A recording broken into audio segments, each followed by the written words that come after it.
Excavation Desourdi. C'est Louis Desourdi. Comment ça va, mon cher Louis? Ça va très bien, merci. Dans le magnifique paysage de Bromont, Ben oui, qu'on adore. Belle journée. Ah, que c'est magnifique. Alors, on se voit à cheval ou au golf ici, c'est magnifique. Ouais. Mais encore plus intéressant, l'excavation, c'est un beau domaine. Et c'est un domaine où on dit que les pommes tombent pas loin des pommiers. C'est vrai pour Louis. Exactement. Une histoire de famille, ça. Ben oui, c'est une histoire de famille. Disons que la famille, là, dans le temps de mon père, même mon grand-père, qui s'appelait Louis Desourdi d'ailleurs. Ah, d'accord, oui. Commencé à travailler comme menuisier, puis ensuite de ça est venu un petit peu l'expérience avec l'excavation, puis ensuite de ça, ça a été toute la famille Desourdi, dont les frères et sœurs, là, qui ont continué à agrandir cette compagnie-là.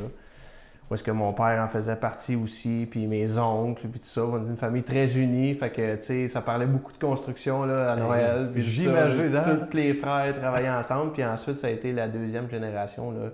Les cousins, cousines, tout le monde travaillait pas mal. Ben, pas tout le monde, mais il y avait beaucoup de cousins et cousines impliqués aussi. Fait que oui, effectivement, c'est une affaire de famille. Moi, j'ai toujours trempé là-dedans, là, de près ou de loin. Quand j'étais petit, jouer avec la machinerie, aller voir les chantiers. En tout cas, forcé d'admettre qu'aujourd'hui, ben, j'adore ça. Puis finalement, je suis à ma place. Puis on est ici pour ton entreprise actuelle, donc depuis plus de 10 ans. Raconte-nous le day-to-day, comme on dit en chinois, en latin. Bien, au fait, c'est toujours un concours de circonstances. Là, en affaires, des fois, ça prend aussi une espèce un timing, disons-le. C'est vrai. Comme ça, mais bon, on commence à retravailler dans l'excavation dans la région ici. À un moment donné, il y a une compagnie à Bromont que je savais qui était peut-être à vendre. La personne n'avait pas de relève. Puis, bon, en tout cas, ça m'intéressait beaucoup.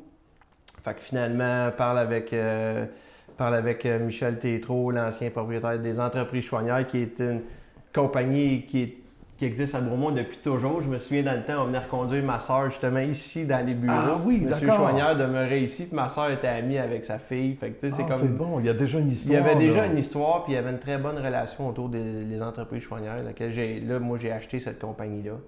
Puis, tranquillement, pas vite, ben là, on a commencé un petit peu à essayer un petit peu de voir un petit peu où est-ce qu'on pouvait aller là-dedans dans l'excavation. Puis d'ajuster aussi le tir. Puis d'ajuster le tir, puis au fait aussi prendre l'expérience tranquillement. Il n'y a rien qui presse, là. Tu sais, je n'étais pas pressé. L'idée, c'était pas dans un an devenir la plus grosse compagnie d'excavation dans la région, loin de ça.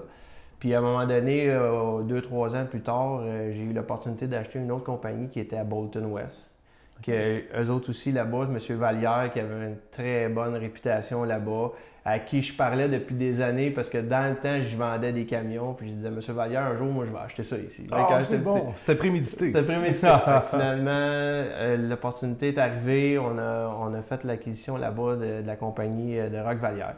Fait que là, c'est devenu comme tout d'un coup, c'est devenu quand même 2 bureaux. Là, des nouveaux employés un peu à connaître, à gérer 2 places. Finalement, c'est devenu...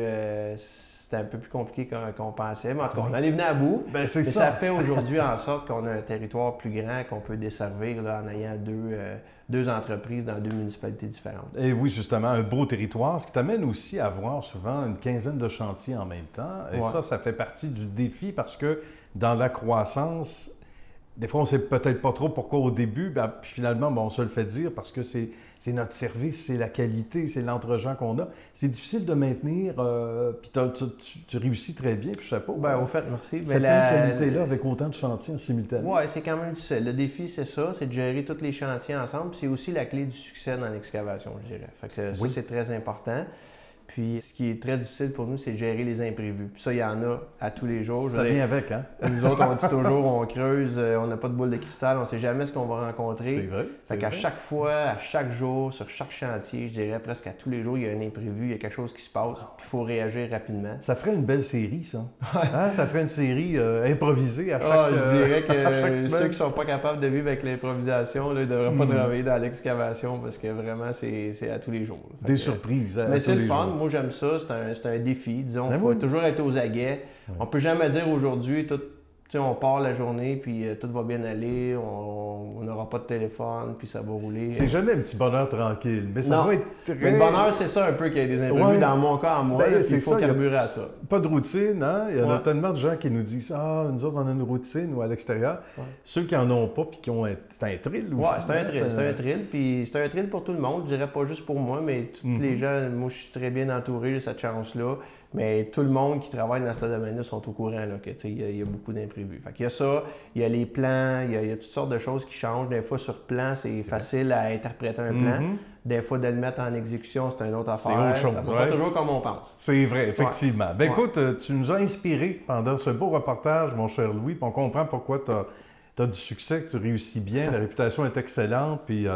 on va éviter les gens, pendant qu'on peut voir évidemment ton site web au bas de l'écran, à te contacter ou à contacter la belle famille d'excavation des Ourdis. Exactement. Puis depuis pas longtemps, on a un nouveau service de conteneurs de matières de construction qu'on offre. Quand on a changé notre image, il venait une idée en tête de dire je vais faire un nouveau conteneur avec notre nouvelle couleur parce que justement on voulait rappeler un peu les couleurs de la compagnie des Ourdis dans le temps. Oui, un petit rappel. Avec le logo qu'on a repris des années 67 qu'on a un peu ajusté au goût du jour. C'est très bien. Puis mon ami qui me dit qu'il fabrique des conteneurs, il me dit écoute, si tu en as un dans ta cour, tu vas avoir de la demande. Fait que finalement aujourd'hui, un an plus tard, on est rendu avec 100 conteneurs. Notre nom circule partout avec notre image qu'on voulait changer finalement. Ben là, ça fonctionne bien. Fait que oui, c'est ça. Mais ça part de bonnes idées, de bonnes intentions. Ouais, c'est ça, les vrais entrepreneurs, on aime ça. Bon, on les salue, les gens derrière l'idée aussi. C'est beau concept. Ben, merci beaucoup, Louis. Merci de ton temps. Ça marche. Et je sais qu'il y a des chantiers qui t'attendent. Oui, c'est ça. Merci. Ça a été un plaisir. Bonne suite de succès. Merci. Merci.